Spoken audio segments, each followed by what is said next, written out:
यह कहानी दिल्ली के निर्भया कांड से पहले इंसाफ के इंतजार में बैठी नफीसा की कहानी है। आखिर क्या थी इस कांड की कहानी, तो चलिए शुरू करते हैं। लखनऊ में 13 साल की नफीसा घरों में काम किया करती थी। बर्तन झाड़ू वगैरह का काम करने के बाद 2 मई को उस देर शाम नफीसा को अपने घर लौटना था। नफीसा का घर इस कॉलोनी के मकानों से कुछ दूर बने एक झुग्गी बस्ती में था। रोज की तरह वह शाम तक घर लौट जाना चाहती थी, लेकिन उस शाम अचानक बारिश होने लगी थी। इसलिए जिस मकान में वह काम करती थी कुछ देर उसने वहीं बारिश थमने का इंतजार किया, लेकिन बारिश रुकने के आसार नजर नहीं आए। नफीसा के साथ उस शाम उसका छोटा भाई था, जो बारिश को बड़े ही रोमांच के साथ देख रहा था और भीगना भी चाह रहा था। नफीसा की उम्र 13 साल की थी और बारिश में मस्ती करने के मूड में थी। आंटी हम जा रही हैं कहकर नफीसा अपने छोटे भाई के साथ घर लौटने लगी, तो उस मकान मालिक ने कुछ चिंता जताकर उसे संभलकर जाने को कहा। नफीसा छोटे भाई के साथ बारिश का मजा लेती जा रही थी। अंधेरा हो चुका था और बारिश के कारण वो रास्ता तकरीबन सुनसान था। तभी नागेश्वर मंदिर के पास उस रास्ते पर टिंटेड ग्लास वाली एक कार लाइट मारती हुई और हॉर्न बजाती हुई आई। नफीसा अपने भाई को लेकर रास्ते से हटकर साइड हो गई। कार थोड़ी दूर जाकर रुकी और उसमें से 2 लड़के नशे की हालत में बाहर निकले। दोनों ने नफीसा को कसकर पकड़ा और उसके भाई को पकड़कर दूर फेंक दिया। नफीसा का भाई चीखता रहा और दोनों लड़कों ने नफीसा को जबरन कार में बिठा लिया और चले गए। कार सटपट दौड़ रही थी और उसके अंदर 3-4 लड़के चीखती हुई नफीसा का मुंह बंद करने की कोशिश कर रहे थे। जब वह चुप नहीं हुई तो लड़कों ने उसे सजा देते हुए सिगरेट और लाइटर से जगह जगह जलाना शुरू किया। इसके बावजूद रोती चीखती नफीसा विरोध करती रही। तभी लड़के ने एक पिस्तौल दिखाकर उसे डराया और धमकाया। चुप होने का नाम नहीं ले रही नफीसा को इन लड़कों ने बेइंतहा पीटा और दुष्कर्म किया। अब नफीसा बिलखने लगी थी। तभी कार में बैठे एक लड़के ने कार चला रहे लड़के को गाड़ी को फार्म हाउस में ले जाने को कहा। कुछ देर बाद सुनसान और खाली पड़े एक प्लॉट पर गाड़ी पहुंच गई। बारिश अब भी हो रही थी और मारपीट की वजह से नफीसा खुद को काफी कमजोर महसूस कर रही थी। इन लड़कों ने उसे कार से बाहर निकाला और प्लॉट के एक हिस्से तक नफीसा को घसीट कर ले गए और वहां झाड़ियों से नफीसा को बांध दिया। लकड़ी के एक लट्ठे पर नफीसा बंधी पड़ी थी और अब उसमें सिर्फ सुबकने की ही ताकत थी। इसके बाद बारी बारी से इन लड़कों ने नफीसा के साथ बलात्कार किया। इन लड़कों का जब जी भर गया तब उन्होंने लहूलुहान नफीसा को गाड़ी में पटका और डालीगंज पुल के पास उसे फेंक दिया। इन लड़कों को लगा कि लड़की मर चुकी है। नफीसा को फेंककर कार से भागने से पहले उस लड़के ने अपनी फितरत का एक और नमूना पेश करते हुए नफीसा पर नोट उछालते हुए कहा, बड़ी मेहनत की बेचारी ने। ए छोरे जरा नोट निकाल। ये ले लड़की 20 रुपए, तेरा मेहनताना। मर चुकी है तो क्रियाक्रम में काम आएंगे और अगर बच गई तो मेवा खा लेना।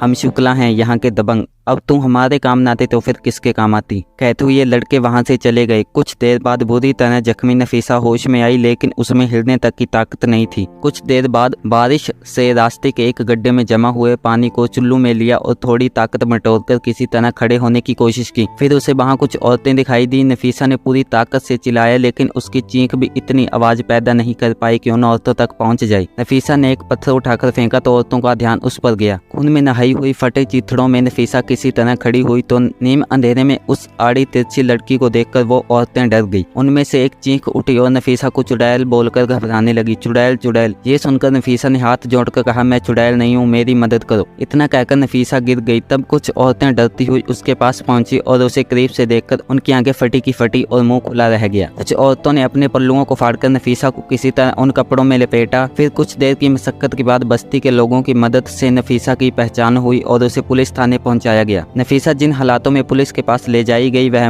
वहां मौजूद अफसर RKS राठौर ने साफ महसूस किया कि लड़की के साथ क्या क्या हुआ है। नफीसा का बाप सबरुद्दीन अपनी नन्ही सी बेटी को इस हाल में देखकर गुनाहगारों के खिलाफ सख्त एक्शन लेना चाह रहा था। पुलिस ने भी इस मामले में संवेदनशीलता बरतते हुए फौरन लड़की को एक डॉक्टर के पास भेजा। डॉक्टर ने जैसे ही ऊपरी और सर्जरी जायजा किया तो लड़की को किसी लेडी डॉक्टर के पास परीक्षण के लिए ले जाने की बात कही। तमाम इंतजाम किए गए और नफीसा अगले दिन अस्पताल में ठीक से भर्ती की जा सकी। लगातार खून बह रहा था। उसका पूरा शरीर चोटों से जख्मों से सना हुआ था। अस्पताल में भर्ती किए जाने के हफ्तों तक नफीसा का खून बहता रहा। रेप के लिए की जाने वाली जांच में नफीसा के प्राइवेट पार्ट को भी क्षति होना पाया गया। इसके बावजूद जांच करने वाले डॉक्टर ने रिपोर्ट में लिखा कि बलात्कार की साफ पुष्टि नहीं की जा सकती, केस दर्ज करवाया जा चुका है। नफीसा के लिए इंसाफ की लड़ाई लड़ी जा रही थी और इलाज के बाद नफीसा अपने घर की चारदीवारी में कैद होकर रह गई। केस चलता रहा। आरोपी की सेहत खराब होने तो कभी और बहानों में पेशी टलती रही, तारीखें टलती रही।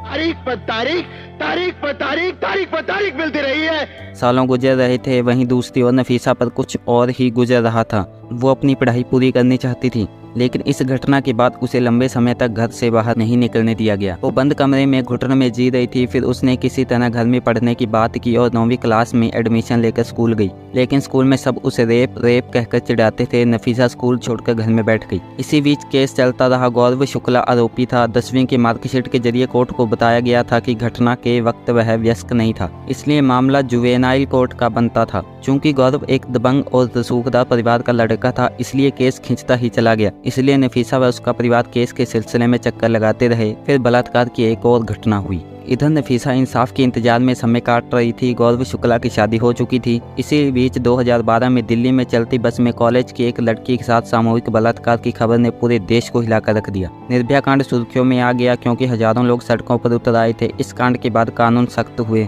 रेप के मामलों की जल्द सुनवाई के लिए फास्ट ट्रैक कोर्ट का फैसला लिया गया और कड़ी सजा के प्रावधान किए गए। इन सब बदलावों को मद्देनजर अब नफीसा और उसके परिवार को उनके केस में भी बदलाव आने की उम्मीद जगी। निर्भया रेप केस के बाद हंगामा हो चुका था। उसके अगले साल यानी 2013 में सैकड़ों औरतें सड़कों पर उतरी और हक की मांग करने लगी। यहाँ भी वही रवैया चला। गौरव शुक्ला के वकीलों ने कानूनी पैतरे अपनाते हुए तारीखें बढ़वाना शुरू किया, लेकिन फास्ट ट्रैक कोर्ट में इतनी देरी नहीं हो सकती थी, इसलिए केस की तफ्तीश और सुनाई शुरू हुई। जैसे ही लगा कि नफीसा को इंसाफ मिलने वाला था, तभी बाजी पलटी। मई 2015 में गौरव शुक्ला के खिलाफ केस की तमाम कोर्ट फाइलें रहस्यमयी ढंग से गायब हो गईं। फिर इन फाइलों की खोजबीन में महीनों लग गई। दिसंबर 2015 में सुनवाई के दौरान कोर्ट ने नफीसा से आरोपी गौरव की पहचान करने को कहा तो नफीसा के लिए एक और मुसीबत खड़ी हो गई थी। 10 साल हो चुके थे। इतने वक्त में वो लड़का एक आदमी बन चुका था, एक बच्चे का बाप हो चुका था। उसका चेहरा, शरीर सब कुछ बदल चुका था, पर फिर भी नफीसा को वो डरावनी आंखें याद थी।